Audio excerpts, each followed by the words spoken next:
मेरा नाम है हरिया, मैं काम करता हूँ बहुत बढ़िया, खाता हूँ खाना और रोज गाता हूँ गाना।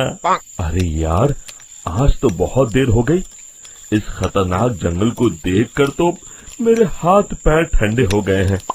अगर मैं वक्त पर गांव नहीं पहुंचा तो मालिक बहुत नाराज हो जाएंगे। तभी हरिया को एक आवाज सुनाई देती है। सुनिए हरु जी। अरे, ये आवाज किसने दी? तभी हरिया को सामने कुछ दूर एक औरत खड़ी दिखाई देती है। अरे भाई, ये औरत अकेली इतनी रात को इस जंगल में क्या कर रही है? चलकर पूछना पड़ेगा। फिर हरिया अपनी बैलगाड़ी उस औरत के सामने लाकर रोक देता है और उससे पूछता है। अरे सुनिए, आप इतनी रात को इस खतरनाक जंगल में अकेली क्या कर रही हैं? तभी वो औरत मीठी आवाज में कहती है, अरे हरु जी, आप आ गए। मैं कब से आपका इंतजार कर रही थी। वैसे तो यहाँ से काफी लोग गुजर चुके हैं, लेकिन मैं खास आपका इंतजार कर रही थी। अच्छा, तुम सच कह रही हो? मुझे तो यकीन नहीं हो रहा है। वो क्या है ना, आज तक किसी ने मुझसे इतने प्यार से बात नहीं की। हाँ हाँ हरु जी, मैं सच कह रही हूँ। अब देर मत करिए और जल्दी से मुझे मेरे घर तक छोड़ दीजिए।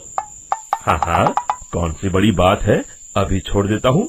आप मेरे पीछे बैलगाड़ी में बैठ जाइए और मुझे रास्ता बताते चलिए। फिर वो औरत हरिया की बैलगाड़ी में बैठ जाती है और हरिया बैलगाड़ी हाँकता हुआ आगे चल पड़ता है। फिर उस औरत के बताए हुए रास्ते पर चलते चलते हरिया बैलगाड़ी लेकर एक काली गुफा के आगे आकर रुक जाता है।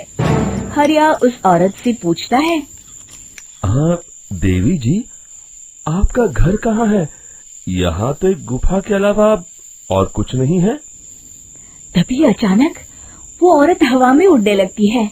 देखते ही देखते उसका सुंदर रूप एक डरावनी चुड़ैल में बदल जाता है और वो जोर जोर से हंसती है। अरे तू तो एक नंबर का बेवकूफ निकला। तू तो बड़ी आसानी से मेरी बातों में आ गया।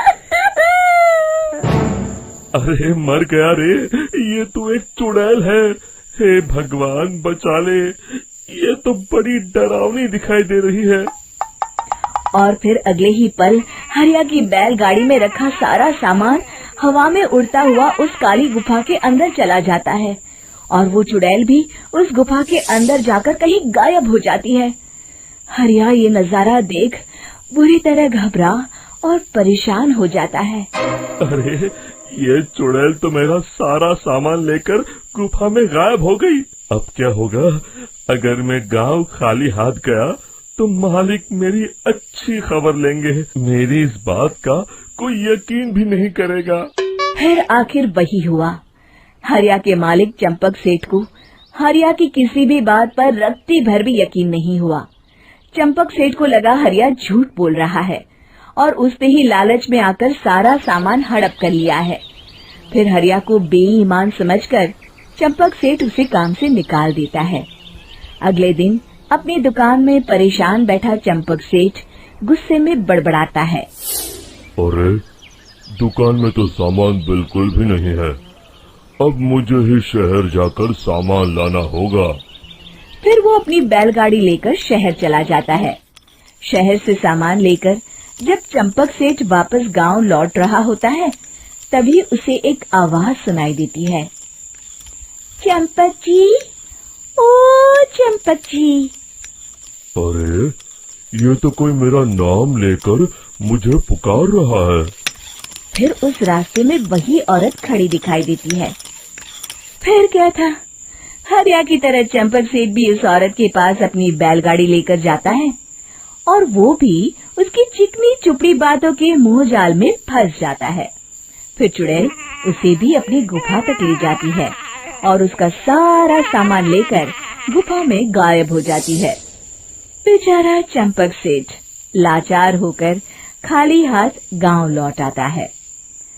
फिर ये उस जंगल में रोज की बात हो जाती है। जो कोई भी शहर से कुछ लेकर गांव की तरफ लौटता, वो चुड़ैल उसे बेवकूफ बनाकर उसका सारा सामान लेकर गुफा में गायब हो जाती।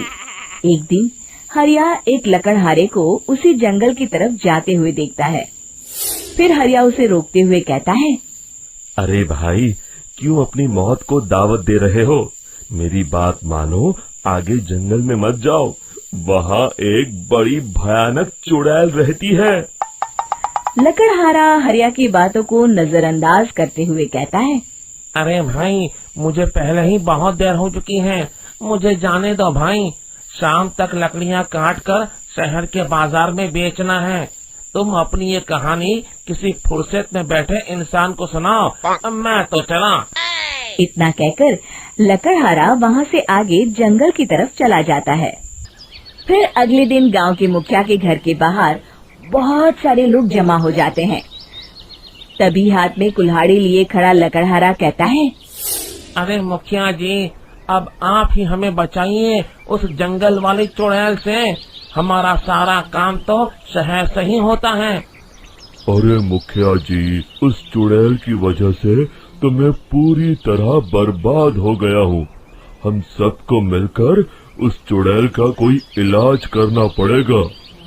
तभी भीड़ में खड़ा वीरा कहता है, आप लोग चिंता मत करिए, कल से वो चुड़ैल किसी को नहीं लूट पाएगी। मेरे पास एक बहुत अच्छी तरकीब है।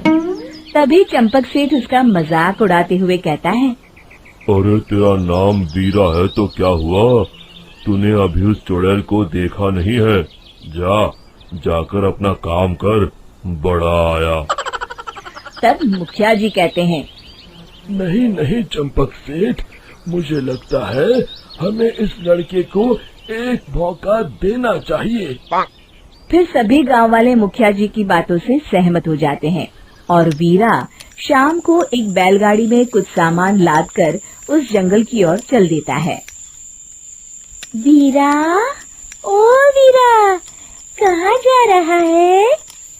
तभी वीरा मुड़ के देखता है, वही चुड़ैल एक औरत के रूप में खड़ी है। अरे बहन जी, मैं आपको ही ढूंढ रहा था।